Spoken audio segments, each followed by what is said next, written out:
At this moment, you could be anywhere, doing anything. Instead, you sit alone before a screen. So what's stopping us from doing what we want, being where we want to be? Each day we wake up in the same room and follow the same path to live the same day as yesterday. Yet at one time, each day was a new adventure. Along the way, something changed. Before, our days were timeless. Now our days are scheduled. Is this what it means to be grown up? To be free? But are we really free? Food, water, land, the very elements we need to survive are owned by corporations.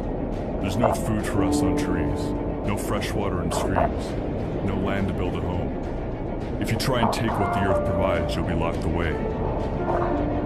So we obey their rules. We discover the world through a textbook.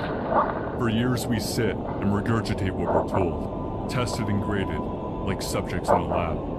Raised not to make a difference in this world, raised to be no different. Smart enough to do our job, but not to question why we do it. So we work and work, left with no time to live the life we work for. Until a day comes when we are too old to do our job. It is here we're left to die. Our children take our place in the game. To us, our path is unique, but together we are nothing more than fuel. The fuel that powers the elite. The elite who hide behind the logos of corporations.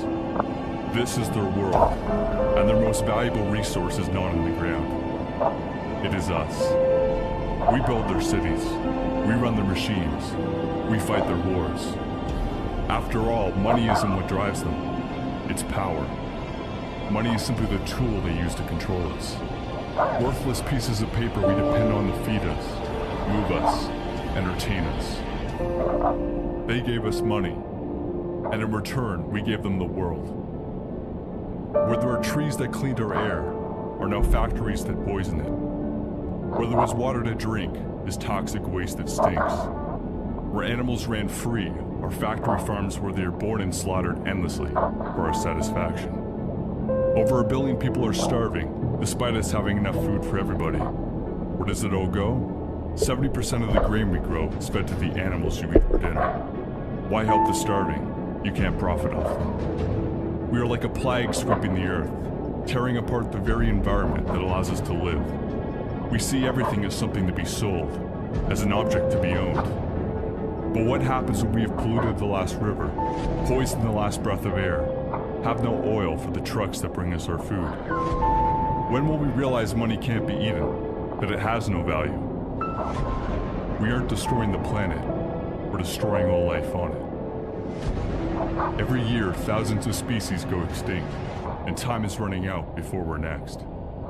If you live in America, there's a 41% chance you get cancer. Heart disease will kill 1 out of 3 Americans. We take prescription drugs to deal with these problems, but medical care is the 3rd leading cause of death, behind cancer and heart disease. We're told everything could be solved by throwing money at scientists so they can discover a pill to make our problems go away. But the drug companies and cancer societies rely on our suffering to make a profit. We think we're running for a cure, but really we're running away from the cause. Our body is a product of what we consume, and the food we eat is designed purely for profit. We fill ourselves with toxic chemicals, the bodies of animals infested with drugs and diseases. But we don't see this. The small group of corporations that own the media don't want us to. Surrounding us with a fantasy we're told is reality. It's funny to think humans once thought the Earth was the center of the universe. But then again, now we see ourselves as the center of the planet. We point to our technology and say we're the smartest. But do our computers, cars, and factories really illustrate how intelligent we are? Or do they show how lazy we've become? We put this civilized mask on, but when you strip that away, what are we? How quickly we forget only within the past 100 years did we allow women to vote, allow blacks to live as equals. We act as if we're all-knowing beings, yet there's much we fail to see.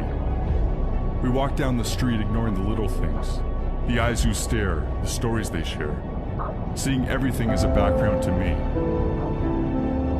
Perhaps we fear we're not alone, that we're a part of a much bigger picture. but we fail to make the connection. We're okay killing pigs, cows, chickens, strangers from foreign lands, but not our neighbors, not our dogs or cats, those we have come to love and understand. We call other creatures stupid, yet we point to them to justify our actions. But does killing simply because we can, because we always have, make it right? Or does it show how little we've learned, that we continue to act out of primal aggression, rather than thought and compassion? One day, the sensation we call life will leave us. Our bodies will rot, our valuables recollected. Yesterday's actions will remain. Death constantly surrounds us. Still, it seems so distant from our everyday reality. We live in a world on the verge of collapse. The wars of tomorrow will have no winners. For violence will never be the answer. It will destroy every possible solution.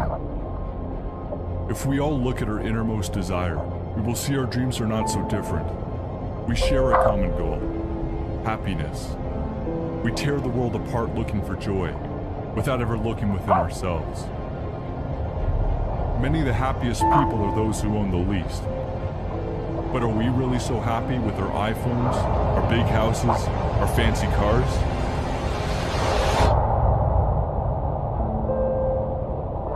We've become disconnected, idolizing people we've never met. We witness the extraordinary on screens, but ordinary everywhere else. We wait for someone to bring change, without ever thinking of changing ourselves. Presidential elections might as well be a coin toss. It's two sides of the same coin. We choose which face we want, and the illusion of choice, of change is created. But the world remains the same. We fail to realize the politicians don't serve us. They serve those who fund them in the power. We need leaders, not politicians. But in this world of followers, we have forgotten to lead ourselves. Stop waiting for change, and be the change you want to see. We didn't get to this point by sitting on our asses. The human race survived not because we are the fastest or the strongest, but because we work together. We have mastered the act of killing. Now let's master the joy of living.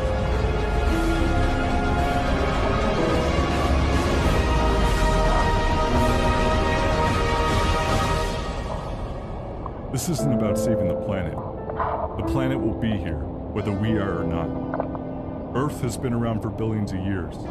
Each of us will be lucky to last 80. We are a flash in time, but our impact is forever. I often wish I lived in an age before computers, when we didn't have screens to distract us. But I realize there's one reason why this is the only time I want to be alive. Because here today we have an opportunity we never had before. The internet gives us the power to share a message and unite millions around the world. While we still can, we must use our screens to bring us closer together rather than farther apart. For better or worse, our generation will determine the future of life on this planet. We can either continue to serve this system of destruction until no memory of our existence remains, or we can wake up, realize we aren't evolving upwards, but rather falling down. We just have screens in our faces, so we don't see where we're heading. This present moment is what every step, every breath, and every death has led to. We are the faces of all who came before us. And now it is our turn. You can choose to carve your own path, or follow the road countless others have already taken. Life is not a movie. The script isn't already written. We are the writers. This is your story. Their story. Our story.